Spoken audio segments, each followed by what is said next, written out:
ह्या तुम्ही व्यवसायामध्ये आधुनिक तंत्रज्ञानाचा काय काय वापर केलाय?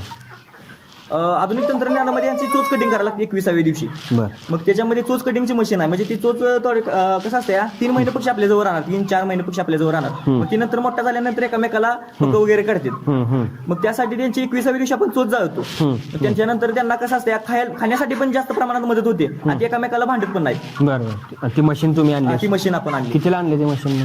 मशीन एक 5,000 रुपयाला बसली. बरं. आणि ती तुम्ही स्वतः इथं तयार? स्वतः. त्यासाठी किती काम करायचं? शेडवर आता 1-2 कामगार आहेत आणि 4 दुकानावर 4 कामगार, असं टोटल 6 कामगार आहेत. बरं. मग तो एकंदरीत हा व्यवसाय परवडतोय का मग? हो, परवडतो. म्हणजे पहिला जसं तुम्हाला परवडत नव्हता, पण तुम्ही त्यातून एक पर्याय निवडला बरोबर. आणि आता परवडतो. बरं. तर तुम्हाला आता पुढे काय, भविष्यात काय अजून काय वाढवणार आहे का? हे आपल्या शाखाच वाढवत राहायचं आता.